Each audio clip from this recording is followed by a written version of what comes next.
আসসালামু আলাইকুম। কেমন আছেন আপনারা সবাই? নিশ্চয়ই অনেক ভালো। আমিও আল্লাহ তাআলার অশেষ রহমতে এবং আপনাদের দোয়ায় ভালো আছি। তো অনেকদিন পরে আজকে রোদ উঠেছে। আমাদের চট্টগ্রামে তো একটানা প্রায় ১০-১২ দিন পর্যন্ত বৃষ্টি হইছে। মানে কি বলবো? বৃষ্টি, বৃষ্টি, বৃষ্টি, বৃষ্টি আর বৃষ্টি। তো একটু রোদ যখন হইছে তখন একটু ছাদে গেলাম। দেখেন এখানে জুতা, মোজা, মানুষ যে যা পারছে একেবারে পাশের বাসার ছাদ থেকে দূর যত ছাদ দেখা যাচ্ছে সবাই কাপড়-চোপড় শুকাইতে দিছে। তো এখানে আমি চলে আসছি আমার ঘরে। ঘরে এসে দেখি আম্মু ভর্তা বানানোর জন্য প্রিপারেশন নিচ্ছে। ভর্তা ভাই ভর্তা দেখে তো আমার মন দিল একেবারে খুশি হয়ে গেছে। কারণ ভর্তা হচ্ছে আমার ফেভারিট। মাছ, মাংস ভাই কি ভাই? হ্যাঁ, এই ভর্তা দিয়ে আপনি ১ গামলা ভাত খাইতে পারবেন। যখনই আপনার ভাতের রুচি থাকবে না তখন এরকম ভর্তা বানায় নিবেন। তো এখানে আমার আম্মু ফার্স্টে করতেছে টমেটো ভর্তা। টমেটোটারে ১ম একটু টেলে নিছে। টেলে নিয়ে তারপরে এটাকে কাঁচামরিচ, পেঁয়াজ, ধনেপাতা, শুকনা মরিচ এগুলো দিয়ে মেখে চটকে একেবারে ভর্তা করছে। এটা এত মজা হইছে বলার মতো না। তো এখানে ফার্স্টে আ শুকনা মরিচগুলাকে একটু টেলে নিচ্ছি। কারণ শুকনা মরিচ ছাড়া তো ভর্তার মধ্যে যে একটা ফ্লেভার আসছে ওটা আসবে না।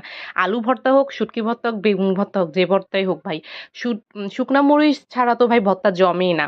কাঁচামরিচ যেমন প্রয়োজন হয় ভর্তায় ঠিক তেমনি পাশাপাশি কিন্তু শুকনো মরিচেরও প্রয়োজন হয়। তো এইভাবে শুকনো মরিচগুলোকে বোটা ছাড়িয়ে নিতে হবে। বোটা ছাড়িয়ে এভাবে হ্যান্ড গ্লাভস পরে নিতে হবে। না হলে কিন্তু হাত জ্বলবে, চোখ জ্বলবে, মুখ জ্বলবে। তো সাবধানে আপনারা সবাই এরকম হ্যান্ড গ্লাভস গুলো পরে তারপরে আপনারা মরিচগুলোকে চটকে নিবেন। না হলে কিন্তু অবস্থা বেশি খারাপ হয়ে যেতে পারে। সো এভাবে করে মরিচগুলোকে চটকে নিবেন। একদম ব্লেন্ডার করবেন না। অনেকে ব্লেন্ড করে ফেলে। ব্লেন্ড করে ফেলে একেবারে মরিচগুলো পাউডারি হয়ে যায় যেটা খেতে একদমই ভালো লাগে না। তো এভাবে চটকে নিলে জিনিসটা ভালো লাগে। এখানে আমার আব্বুর জন্য কিছু তুলে রাখছে কারণ আব্বুর ভর্তাতে লবণ দেওয়া যাবে না, তেল দেওয়া যাবে না তাই। তো এখানে ফার্স্টে একটু কাঁচা মরিচ, শুকনো মরিচ এবং লবণ দিয়ে আম্মু ভালো করে এটাকে কচলে নিচ্ছে।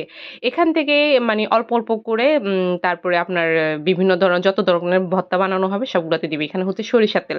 সরিষার তেল ভাই মানে ঐতিহ্য মানে ভর্তা বানানোর মধ্যে সরিষার তেল ছাড়া তো হয় না। অনেকে অনেক ধরনের তেল দেয় বাট আমি যতটুকু জানি ভর্তা বানাইতে যদি সরিষার তেল না দেন তাহলে তো সে ভর্তা খাইতে ভালোই লাগে না।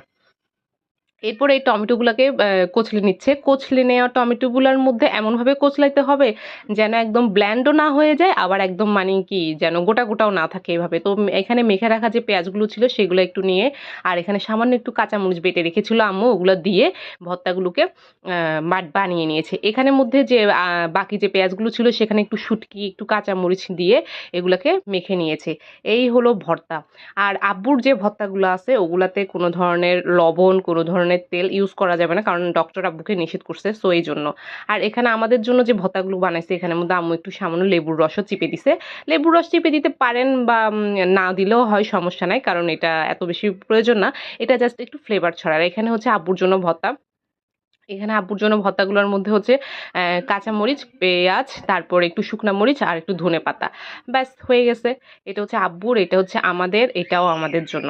তো এই ভর্তাগুলো থাকলে ভাই আর কি লাগে বলেন?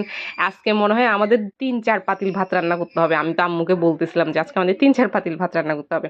তো এই যে আমি ভাত খাচ্ছিলাম সবার শেষে অবশ্যই এই প্লেটে আমি আমার ছেলেকে খাইয়েছি, এখন আমি খাবো। তো আপনাদের আমাদের এই ভর্তার রেসিপি বা ভর্তা দিয়ে ভাত খেতে আপনাদের কেমন লাগে প্লিজ আমাকে কমেন্ট করে জানাবেন। আমার তো ভাই বেশ লাগে এই ভর্তা দিয়ে ভাত খেতে আমার আর মন জুড়ে যায়। তো আজকে এতটুকু টাটা বাবাই আল্লাহ হাফেজ।